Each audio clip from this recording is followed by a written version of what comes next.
आज का हमारा टॉपिक है कोलिजन थ्योरी। ये बहुत ही ज़्यादा इंपॉर्टेंट टॉपिक है।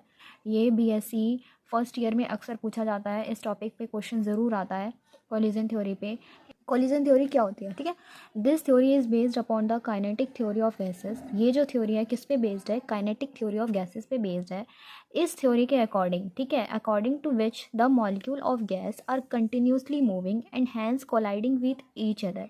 इसमें क्या होते हैं, जो मॉलिक्यूल्स होते हैं गैस के, वो क्या करते हैं, कंटिन्यूसली मूव करते हैं और एक दूसरे के साथ क्या करते हैं, कोलाइड करते हैं, ठीक है। Since for the collision to take place at least 2 molecule must be involve. अब ये तो हम जानते हैं कि कोलिजन अगर होगा तो ऑब्वियसली हमें 2 मॉलिक्यूल्स के बीच में ही हमारा कोलिजन होगा, ठीक है। Since for the collision to take place at least 2 molecule must be involve. Collision के लिए कम से कम 2 मॉलिक्यूल्स का इन्वॉल्वमेंट होना ज़रूरी है, ठीक है। Therefore the simple case to consider is that bimolecular reaction and then the unimolecular reaction. इसलिए इसमें हम सिंपल केस के बारे में, किसके बारे में, जो बहुत ही सिंपल, उसके बारे एक बहुत ही सिंपल केस है उसके बारे में पढ़े अगर, तो वो क्या है हमारा bimolecular reaction and unimolecular reaction, ठीक है। एक बाय मॉलिकुलर रिएक्शन और एक यूनिमॉलिकुलर रिएक्शन, ठीक है। अब हमारा सबसे पहले आता है collision theory for biomolecular reaction. In a biomolecular reaction in order that 2 molecules में रिएक्ट। हम जानते हैं कि बायोमॉलिकुलर रिएक्शन है यानी 2 मॉलिक्यूल्स क्या करेंगे, एक दूसरे के साथ रिएक्ट करेंगे। They should not collide. ये सिर्फ और सिर्फ कोलाइड ही नहीं करेंगे, but the collision must be associate with sufficient energy. जो कोलिजन हो रहा है उसमें भी क्या है, एक सफिशिएंट अमाउंट में एनर्जी लग रही है जिसकी वजह से कोलाइड हो रहा है ना। सो दैट द मॉलिक्यूल, जिसके वजह से क्या हो रहा है, मॉलिक्यूल जो है वो एक्टिवेट हो रहा है, ठीक है।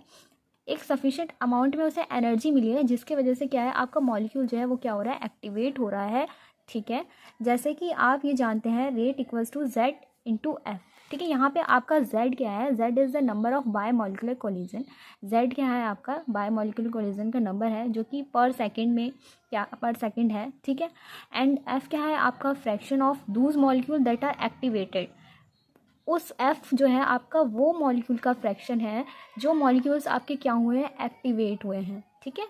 Applying Maxwell Boltzmann law of distribution of energy, the fraction of molecule in a gas possessing energy greater than particular value E is given by the equation, ठीक है। मैक्सवेल बोल्ट्जमैन लॉ के according क्या है, ये वाली जो है equation उन्होंने हमें दी, जिसमें उन्होंने क्या बताया, जो मॉलिक्यूल्स हैं गैस के वो क्या कर रहे हैं, ज़्यादा एनर्जी पोजेस कर रहे हैं एक पर्टिकुलर वैल्यू ई की, ठीक है, जो कि हमें इस इक्वेशन में दी गई है। अब क्या किया आपने, यहाँ पे हमारा जो इक्वेशन है इसमें आपका डेल एन क्या है, नंबर ऑफ मॉलिक्यूल्स है जो क्या कर रहे हैं, पोजेस कर रहे हैं एनर्जी, जो किससे ज़्यादा है, ई से, ठीक है, डेल एन। और एन क्या है आपका, टोटल नंबर ऑफ मॉलिक्यूल्स। यही आपका क्या है, बोल्ट्जमैन फ्रैक्शन। इसी को क्या कहा जाता है, बोल्ट्जमैन फ्रैक्शन कहा जाता है और बोल्ट्जमैन फैक्टर भी कहा जाता है।